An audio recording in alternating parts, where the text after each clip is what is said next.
What is going on, guys? Welcome back to another Rarest Games with your host, as always, K-Mac Time. Today, taking a look at the Sega Dreamcast and its library of games. Now, this console was released in North America on September 9th, 1999, and October 14th, 1999 in Europe. And it was the first entry in the sixth generation of video game consoles preceding the PlayStation 2, Xbox, and GameCube.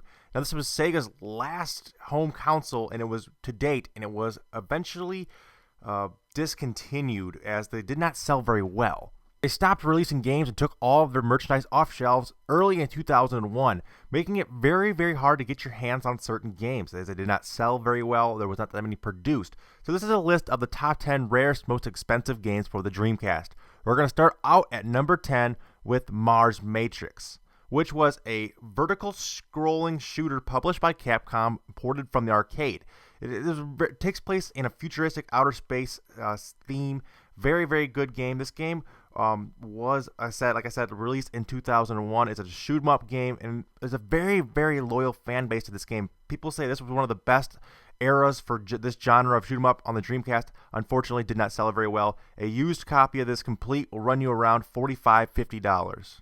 Next on our list is Gigawing II. This is another one of those side-scrolling shooters published by Capcom, and it is very similar to the video game 1942 on the NES. But this one has a very, very richer background. It has many more enemies that can be on screen, and this game is known for its ridiculously high scores, sometimes even in the quadrillions.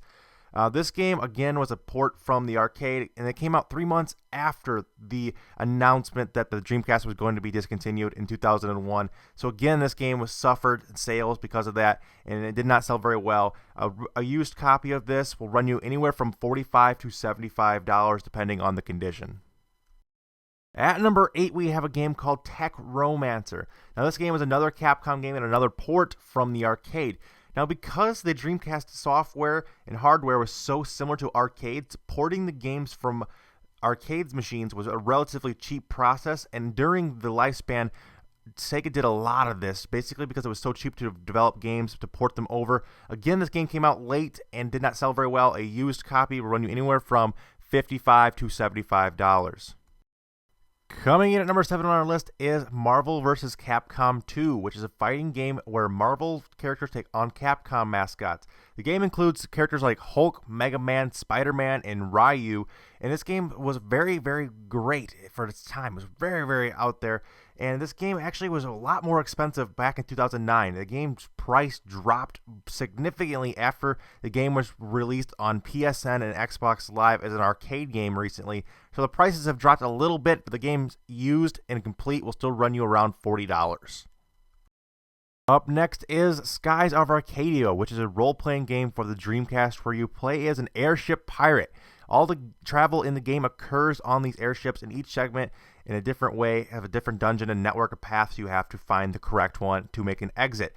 Now, this game, again, suffered dramatically from the poor sales due to the Dreamcast being discontinued in 2001. It is rumored to have sold less than 10,000 copies in the United States.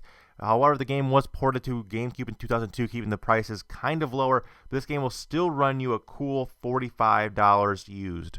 At number 5, we have a game called Cannon Spike. Now, this game is a shoot 'em up and allows characters to shoot in multiple directions while moving in multiple directions. The gameplay is apparently very similar to a game called Smash TV, where, like I said, you can move and shoot in many directions at once.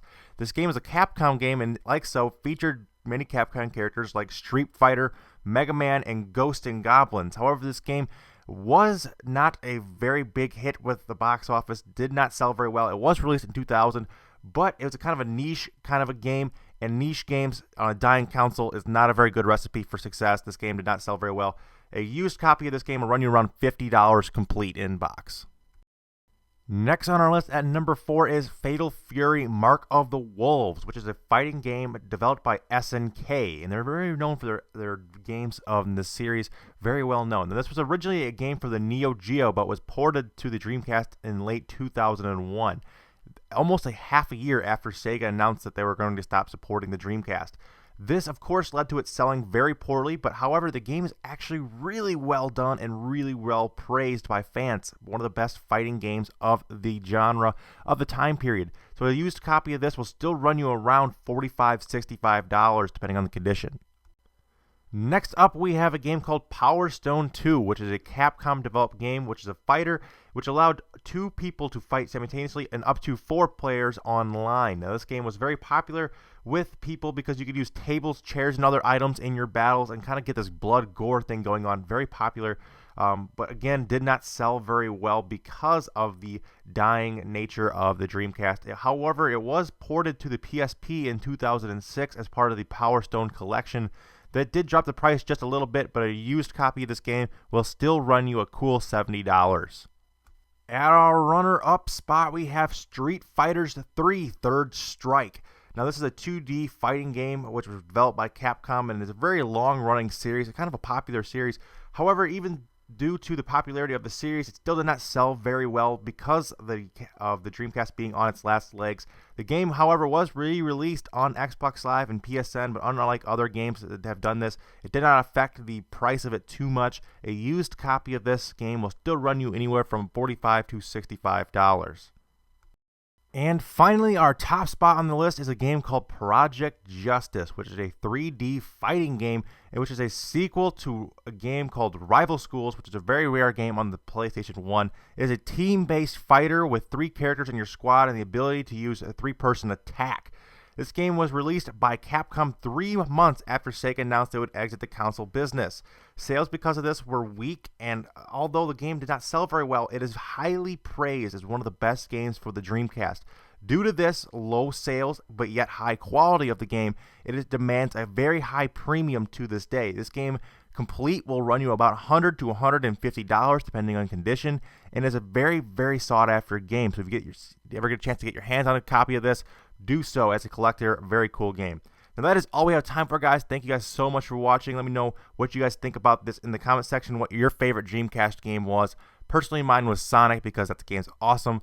But check out some of my other collections of rare games. I've done GameCube, Game Boy, NES, Super Nintendo, all kinds of cool things. Please check those out. Links will be in the description for that. So always, guys, have a great day. Game the fuck on. Remember, this came back time somewhere.